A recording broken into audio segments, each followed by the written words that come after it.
And now it's my honor to ask our very distinguished journalist colleague, Sally Quinn, to moderate the panel discussion. Well, this has been really fascinating. You guys are singing my song. And I come from the elite liberal secular media, and we're not called that for nothing. And it's taken me 5 years of doing On Faith to really get people's attention, but we're now up there among the top 3 or 4 features on the whole Washington Post website. I'm really pleased about that. We're growing all the time. I started the website, I backed into it. I actually happen to be an atheist 5 years ago. I'm not an atheist anymore, but I backed into it because I felt as a journalist that we weren't covering religion, that it was a huge issue that we were just pretending wasn't there, not only in national politics but foreign policy. And I kept writing memos, and I couldn't get anyone to pay attention. So finally, I had lunch with Don Graham, and I said, who owns the Washington Post, and I said, I'm so frustrated, we're not covering the story. And he said, well, why don't you start a website? And I said, but Don, I don't know anything about religion, and I don't know anything about the internet. I could barely do email. And he said, look, nobody's perfect, do it. So I said, okay, fine, I'll do it. And I did. You know, when I look back on it, and I was telling Doug this on the phone the other day, my first sort of moment where I began to realize that this was an issue was when I first started the Washington Post 42 years ago. It was the year of the Shah of Iran's, the 2500th anniversary of Iran and Persia. And the Shah and the Shah Banu had this huge party. And so I was sent over, I'd been at the Post 3 months or something, and I was sent over I was a party reporter. I was a social reporter. And I met a few journalists in Tehran. We were going down to Shiraz for the party, and one night they said, we want to take you to a secret meeting, but we have to blindfold you. So they blindfolded me, they put me in a car, they took me to this meeting. There were all these young journalists and young Persians, and they were all saying, the Shah is going to be overthrown. And you know, I was not blindfolded. And the reason was, they said, because he has gone against the religion of this country, and he's going to be overthrown by the religious leaders of this country. So the next day, the chief foreign correspondent for the Washington Post breezed into Tehran, and I said, guess what? There's going to be a revolution. And the religious people are going to overthrow the Shah. And he said, there, dear, you just cover your parties. And I'll do the foreign policy reporting. And of course, we all know what happened. And my brother, who had gotten his PhD in religion at the University of Chicago, said to me when I came back and told him this, he said, the worst thing, the biggest detriment we have in our foreign policy in this country is that nobody in the State Department, nobody in the government is paying attention to religion, and it is what motivates 95% of the people in this world. And the other night, but 2 nights in a row, I went to National Cathedral where Colin Powell, Madeleine Albright, and Jim Baker were all speaking. And all of them about foreign policy. All of them were talking about religion and how important it was as Secretary of State to understand religion. And the next day I went to the State Department where Hillary Clinton and Henry Kissinger were talking about it, how important it was that we understand religion. Madeleine actually wrote a book about it. So my question to you all, and we'll just start over here, is, so there are 5 secretaries of state right there talking about it. You all are talking about it. Why is this such a problem? I know that you've addressed this, and Ed, you addressed it, you know, but everybody seems to understand that we don't get it, that we went into Iraq not really understanding the difference between Sunnis and Shiites, you know, that what's going on right now in the Middle East. In Libya, the religion is different from the religion in Tunisia, which is different from Egypt, which is different from Yemen, which is different from Saudi Arabia, which is different from Syria, you know, Iran. They're all really different. And everybody says, oh, Arabs, Muslims, they're all the same. Why don't we get it? Jim? Well, I would I would offer 3 reasons. One is very simply that it's hard. It's not something that we naturally come to in this country. Whether this is a religious country, it's true, but we tend to analyze things, especially foreign policy, in terms in non-religious terms. Second, it begins at the top. And unless leadership, and I mean the president, the Secretary of State, decide that this is a high priority, then I don't think it's going to happen. It doesn't permeate the organization. And then finally, the State Department, and it's not just the State Department, but the State Department is not constructed to address issues of religion. And Doug offers some interesting, very provocative ideas along those lines. There is an Office of Religious Freedom in the State Department. I think President Bush and President Obama following him, but certainly President Bush introduced the concept that you could of using very religiously motivated non-governmental organizations to achieve very important ends, at least as far as development is concerned or health is concerned. But I still don't think that in foreign policy itself there's a broad understanding, and that's why I think this book is important. Well, I would echo what Jim has said, but I would also give some credit to the fact that at the people level, things are starting to happen. In the State Department now for 2 years, there's been an informal working group called Religion and Global Affairs. They meet weekly. They invite people like myself to come in and speak. It's very well attended. And as of this last year, there is an informal working group by the same name at the National Security Council. Emphasis is on informal, so it's going to take a while before that starts to influence policy.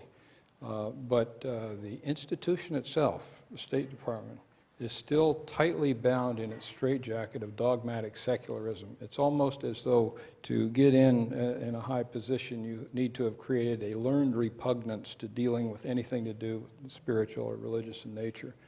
And it's just, it's really floors me because, when, as you mentioned, 84% of the world's population derives their reason for being from religion. For us to just arbitrarily sweep it off the table is so self-defeating. It's something that's difficult to explain. I think what Jim said is true, but it will need to come from the top. That's when it will be taken seriously. Letters to ambassadors, appointment letters, should emphasize this aspect. David? All of those reasons, and I think because it's personal, or it's perceived that way in America.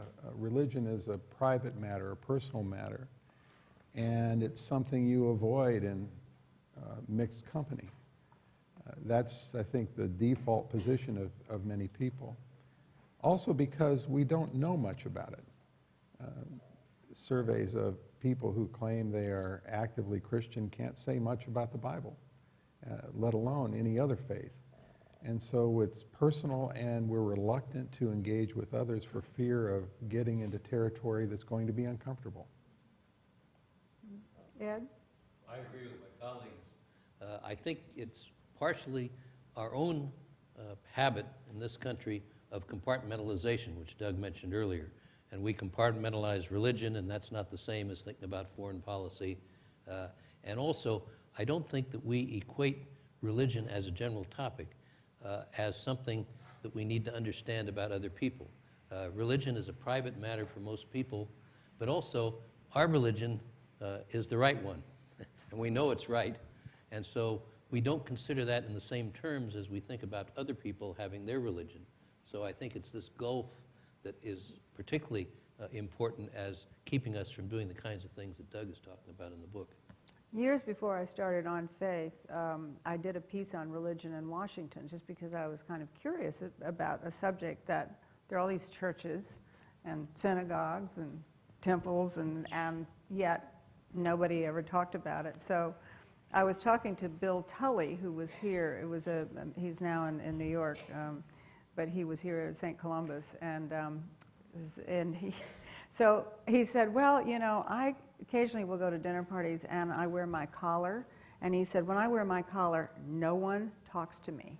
People run the other way. And he said, so one night I just decided I would do something different, so I just wore a coat and tie. And when people asked me what I did, I told them I was a private detective. And he said, I was immediately surrounded by people who wanted to know. So I interviewed one of the great hostesses of Washington, Susan Mary Alsop, whose husband, Joe Alsop, was a columnist. And I asked her about religion. She said, oh, darling, she said, no one ever discusses religion in Washington. It is simply not done. You know? And it was true. The whole idea about religion was, well, you know, the politicians, because those people out there are religious, and the politicians have to get elected, so when they go out of Washington, they have to do some of these unpleasant things like talk about religion, but we sort of don't want to know about it, and we don't discuss it. And that's really the way it was and still is. And I have to say, around the newsroom, well, when I started doing this website, I find people come up to me all the time now and sort of get me off in the corner and talk to me about their faith. It's really interesting. And I suddenly, because I've gone to a lot of different religious, services, all over Washington, and I run into some of my really close friends. I didn't even know what religion they were. I didn't know whether they were religious at all. So it's been a real eye-opener, and we, around the Washington Post too, I know everybody's religion in that newsroom, and most people don't even have a clue whether they're religious or not. We had a guy who was head of the technology for Washington Post, and just suddenly, I happened to know because he confided in me several years ago that he was a Mormon, but he didn't want to tell anybody. And he quit the Washington Post 2 months ago to go take over the entire Mormon church website, the Church of Latter-day Saints, which is a huge, huge job. And everybody said, Roger is going to do it. Is he a Mormon? So, you know, I think what you all say is exactly right. That the personal part of it is an issue. So let me say, I mean, you all have come up with some suggestions, but let me put it to you a little bit more specifically, and we'll start with Ed this time. You're President of the United States. What do you do? What do you do? What was the first big thing? Do you appoint a religion czar? I mean, what do you do? You know, I think that would be exactly the wrong thing to do. The one thing you have to say about religion, and we've all talked about it being personal, it's not something you can impose top down. But I think the first thing you do is you talk with your cabinet, and you talk with your military leaders and others, and have a frank discussion about how do you inject, if you will, a proper approach to religion as a public servant, and get their ideas. And I would bring in a few members of the clergy as well, but I wouldn't create a situation where the clergy is telling other people how to do it. I think this has to come from people themselves figuring out how do you solve this problem. Leaders solve problems every day. The first thing is recognition that there is a problem. The second thing is to look at what your objective is. In other words, what do you really want to accomplish by this? And the third thing then is to look at various options of how you might do this. And I think that this is something that could happen, but as I think Jim mentioned, it all comes from the top. And so if the president is really interested, you'd be surprised how many people lower down in the governmental structure will also suddenly be interested. Well, and yet, you know, President Obama, probably one of the most effective speeches he ever made was before he was elected president. He made it to the Sojourners Convention, talking about pluralism. It was sort of a groundbreaking speech. And, you know, he has this faith-based office here run by Joshua Dubois, who I actually had lunch with today. And we were talking about this very issue. You know, clearly he had a prayer breakfast for Easter. He goes to the National Prayer Breakfast. it's clear that this is an issue. I mean, he talked about it during the campaign when the Reverend Wright issue came up. He gave a speech in Cairo about Islam. He's really addressed it in a way that so many other presidents have not, sort of head on. What more do you do? I mean, you can get all the gang together and say, you know, let's talk about this. But if you're really the leader, what action do you do? Ed, do you want to answer that, Yeah. or well, I'll just answer David? it briefly. I think you talk with your leaders, and one of the things that most people don't realize is that the most religious part of the federal government is the United States Army, Navy, Air Force, and Marine Corps. These are people for whom religion is very real, because what happens next in their existence is a very real thing also. When I visited troops considerably during the time I was in the government, I went to various prayer breakfasts, and there were colonels and captains and commanders of units, but also you had sergeants major and first sergeants and other people, the people who were in close contact with the men and women in the ranks. And there was an understanding of religion there, and so I think it's not that hard to, it's not just giving speeches, but it's really talking with people and finding out from people who are in the ranks, if you will, is how do we do this? And this would include ambassadors, but also other people in the State Department. It really is like you handle any other challenge, and that is you figure out a plan of what you're going to do, and then you put the leadership clout, if you will, behind it. And I think that's the way you do it. And don't try to do it overnight, and try to do everything overnight, but just a start, for example, in taking this book, if you will, and getting some of your cabinet, for example, to let's get together and discuss the things, and what does Doug say that makes sense, what it doesn't make sense, and get them to have a group of people and on down through the organization. We did this in the Justice Department, for example. We used to have seminars on some of these subjects, including the separation of church and state. We had it on Saturday, so nobody could say it was interfering with their work during the week. But it's amazing how much... Did you pray first? We did not. No, we didn't go quite that far. But it's interesting how much people will get involved in these somewhat intellectual subjects outside the normal path of work, if they're actually given that opportunity. We're dealing with a group of military chaplains now at the seminary in a Doctor of Ministry program, and talking with them, I realized one of the issues that has to be overcome, and that is the role that most religious leaders are relegated to, and that's chaplain. The chaplains have been given a new opportunity and a directive by the Joint Chiefs to be involved both on the ground and with their commanders in advising on religion. They feel unprepared for that task. And they also aren't sure they're going to be asked to perform it. They're looked upon as chaplains, as spiritual leaders of a congregation, and they're called in for that role. Before that man from the CIA called me, the day after 9/11, I got a call from the White House asking if we could send someone over to help in the aftermath of the crisis. Well, the help they were looking for was a chaplain, which is a role we fall into very well. We aren't as accustomed to talking outside of our circles to others about these larger issues of policy.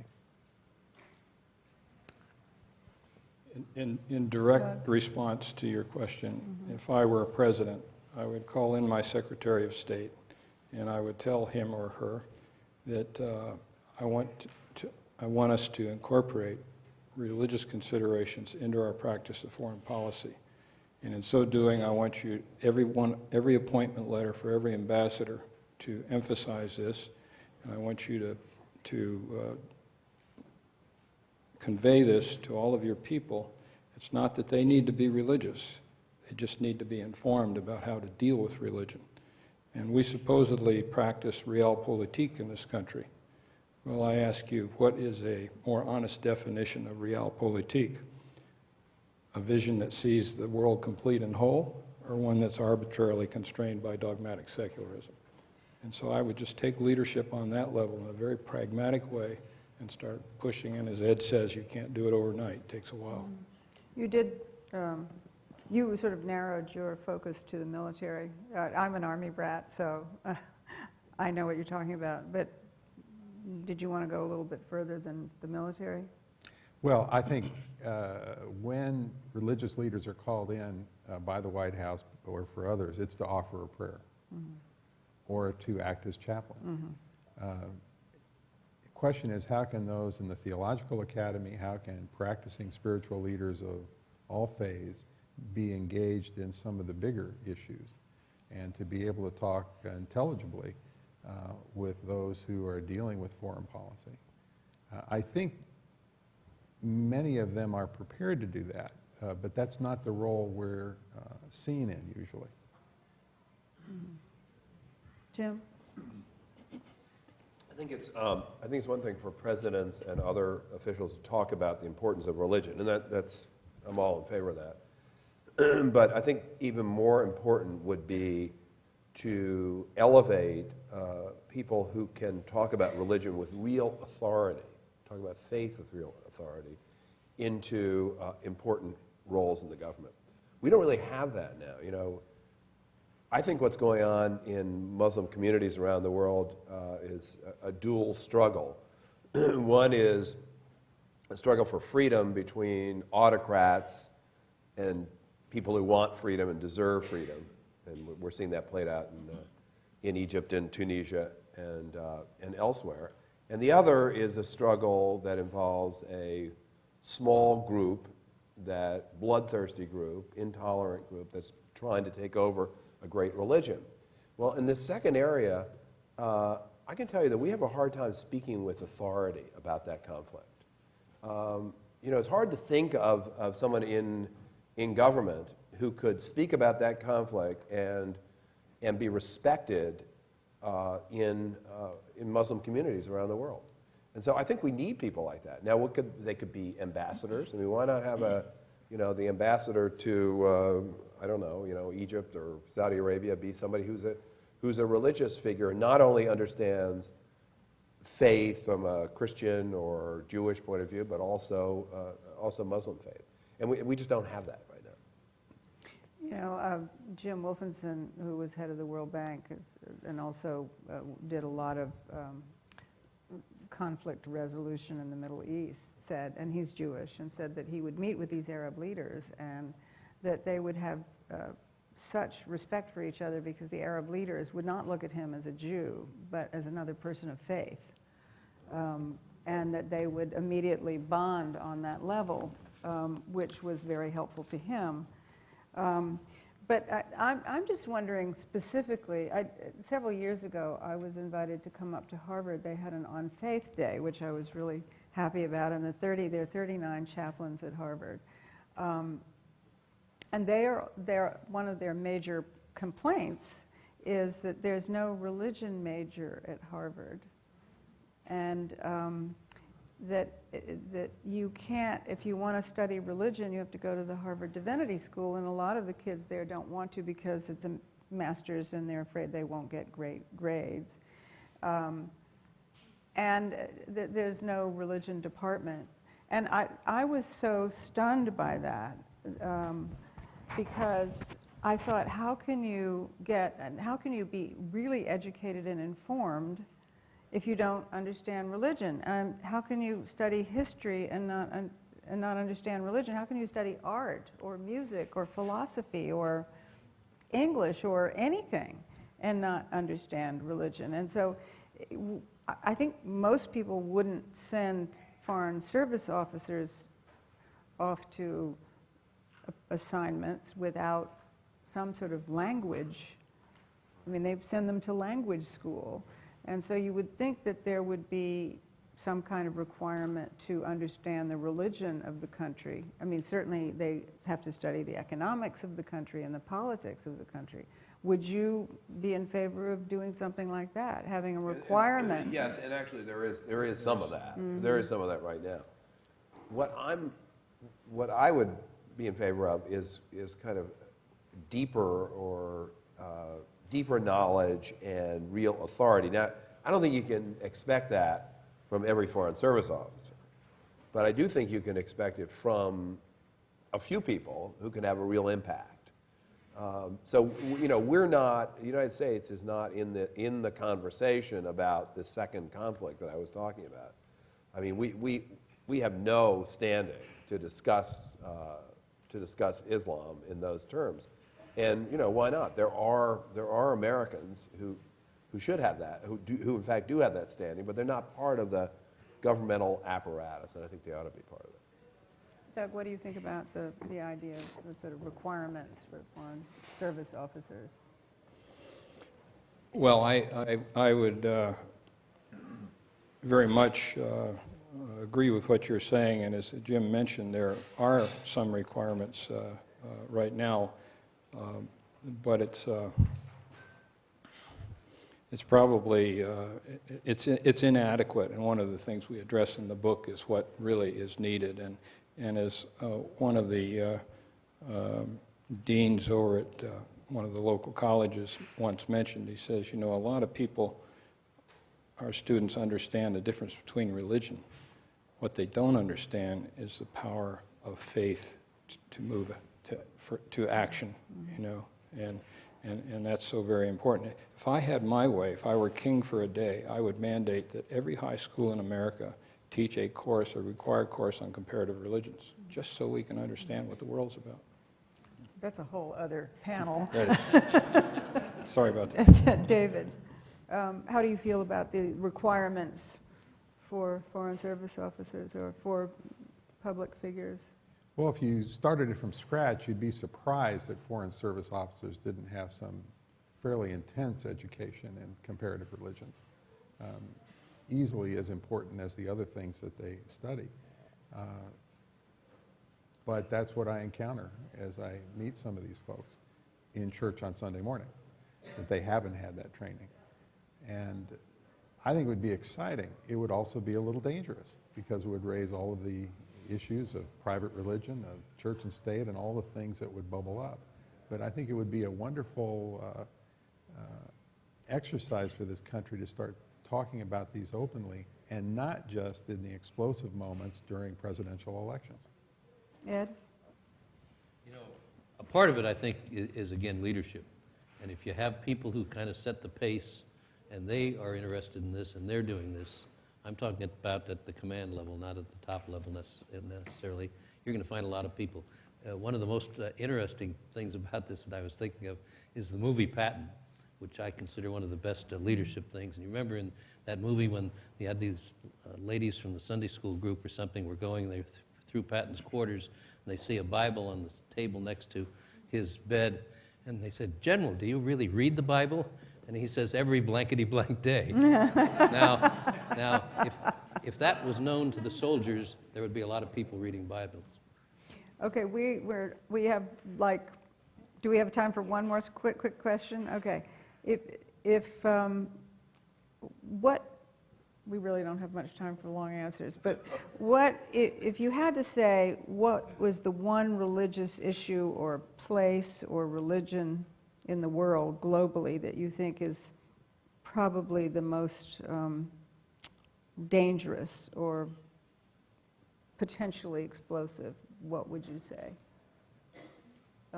Ed, right now? I mean, one area that you think...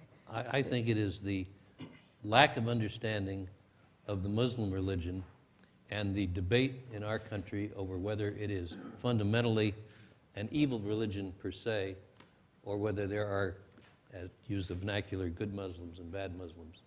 And I think that is at the root of a lot of this misunderstanding, and some way of figuring that out would be at least a starting point.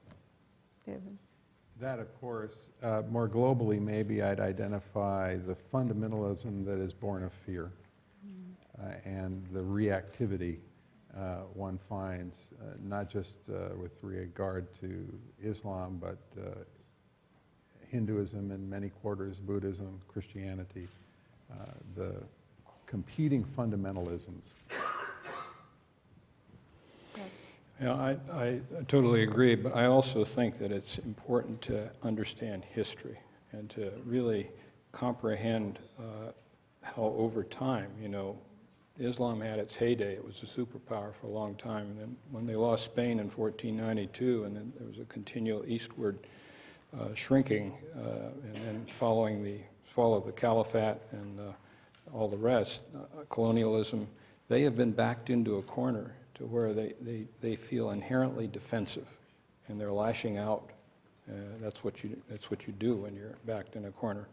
And Christians, on the other hand, started out very insecure by this new theology that was conquering all the lands and all. But over time, we have never had confidence that Muslims were other than hostile and a threat to our being. So we've never fully accepted Islam. So a lot of education on both sides has to take place, but it has to be done within context to understand what the psychological dynamics are. A lot of conflicts in the world are attributed to religion, and they have absolutely nothing to do with religion. They're about power politics and the distribution of resources. Religion becomes a mobilizing vehicle, a badge of identity, but it's not the cause. Jim? I always find it hard to add to anything that Doug says. So I endorse that. The only thing I would urge people is, though, that that we not focus too much on our own behavior. Yes, we need deeper understanding, absolutely. We can't be successful in foreign policy unless we have the kind of understanding that Doug has talked about. I think in general Americans are quite tolerant. But I do think it's on the understanding part. There is this massive and historic battle that's going on right now, and we're certainly part of it. We can't ignore it. We lost 3,000 people on 9/11 as a result of it, but it really involves Islam itself, and I think we need a much better understanding of that. And I don't think we have that right now. You know, there are somewhere between a billion and 1.5 billion Muslims in the world. We don't even know the exact number, but that's a big number. And they are involved in the throes of a conflict that's, you know, similar to the Reformation. It's a very important conflict, and we need a deeper understanding of it if we're going to succeed in foreign policy. Well, I think we should give a big fan to our 4 new on-faith columnists.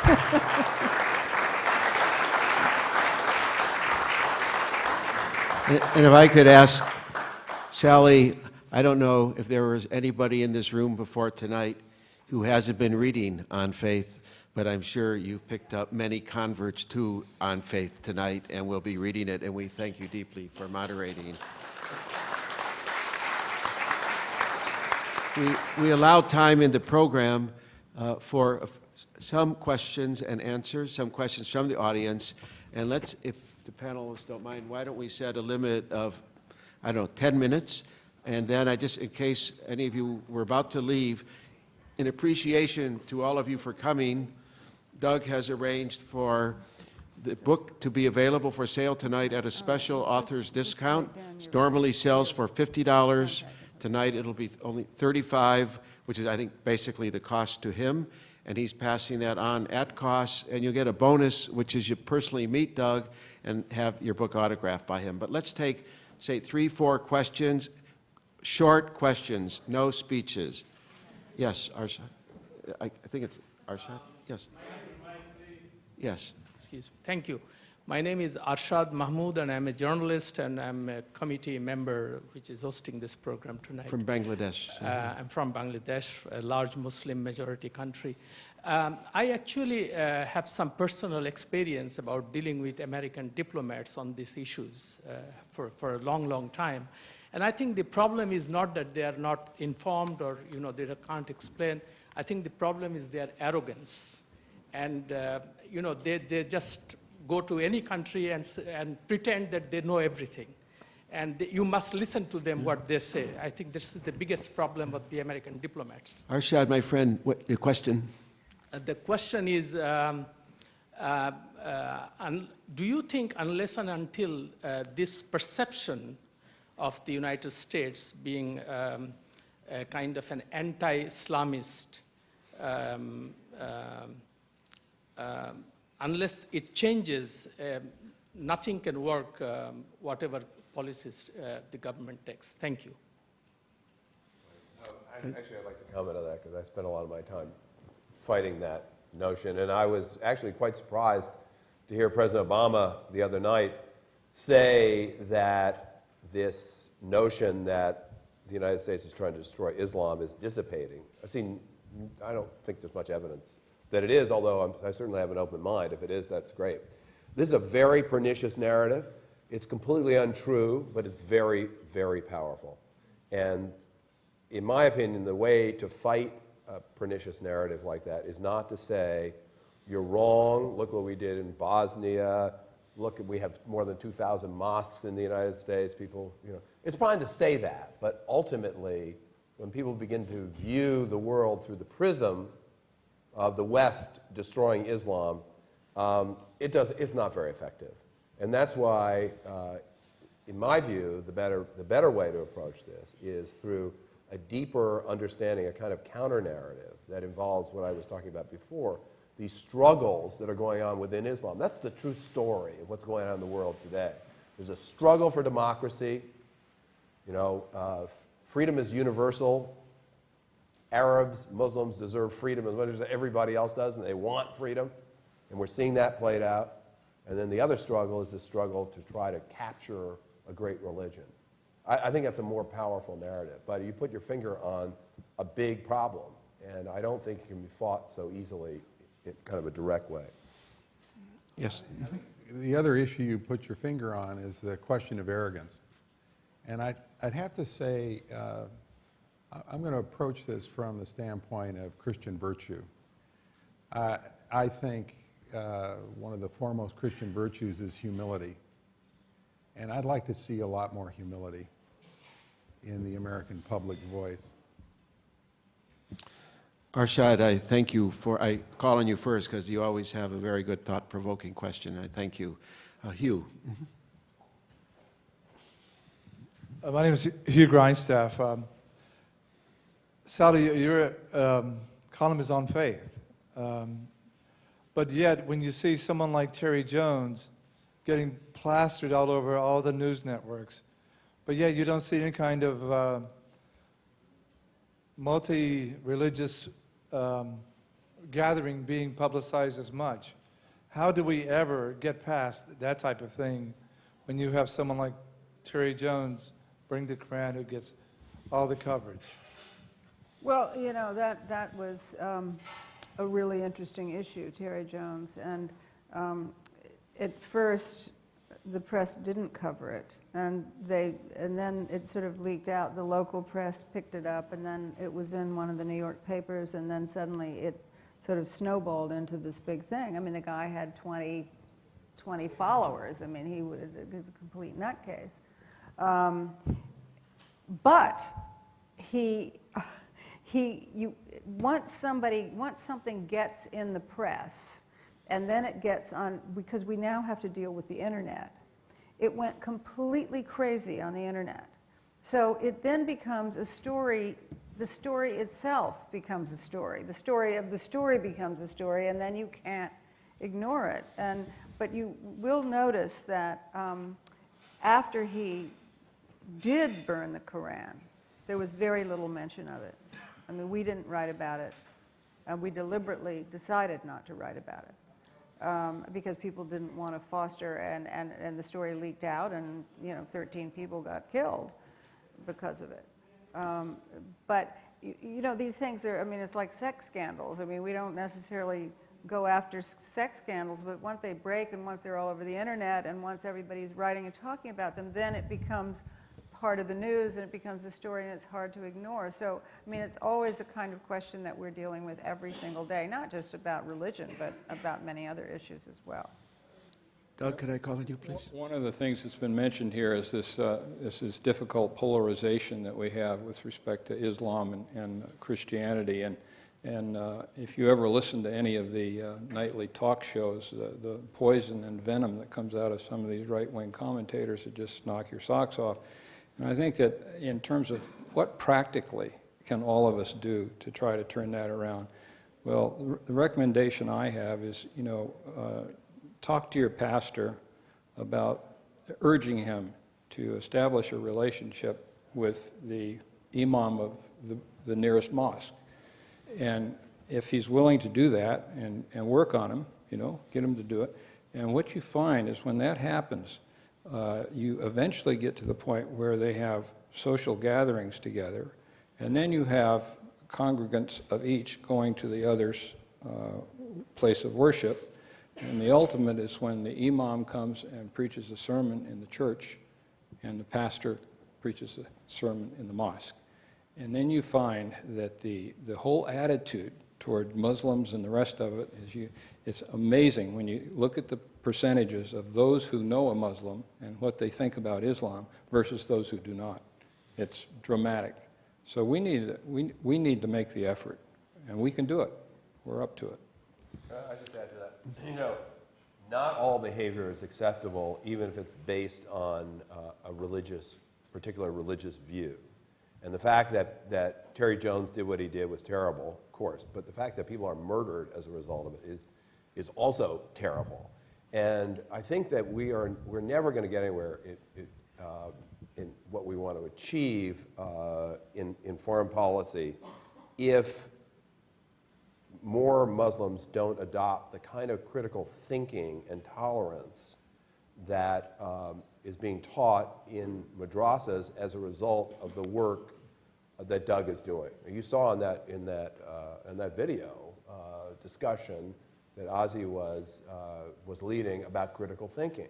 And so what you want is that when an event like this Terry Jones thing happens, and you cannot avoid it. We live in a big country. There are 300 million people. There's crazy people going to do stuff, and whether the conventional press covers it or not, it's going to get out. But what you want is to have the people who view it say, that's kind of a nut who's doing that. Let's put it in some kind of context. Absolutely fine to be outraged about it, but not to kill people or burn down buildings or that sort of thing. So, the other thing about the Terry Jones case was that then once the story got out that he'd actually burned the Koran and it got out on the internet, it was sort of ignored for a while, and then somebody picked it up, and then some of the Muslim leaders in those countries, Karzai particularly, started inciting people about it, and then you get these young Muslims out there, they don't even know what they're talking about. They've burned the Koran, we're going to kill everybody. They walk in and kill 13, were they UN people? Kill 13 people. And the irony of this is that their own people are going and blowing up they're blowing up mosques that are filled with Korans. They're destroying their own Korans, their own people, and not one person is marching in the streets. I think a lot of it has to do with politics, the political leaders inciting them, and it has nothing to do with religion. It has all to do with politics. Yes, in the second row there. Mm-hmm. If I heard you correctly, you were saying it in your conversations with these leaders, you focus heavily on human rights, but at the same time without touching on core religious beliefs, which seems to make sense, particularly in initial context.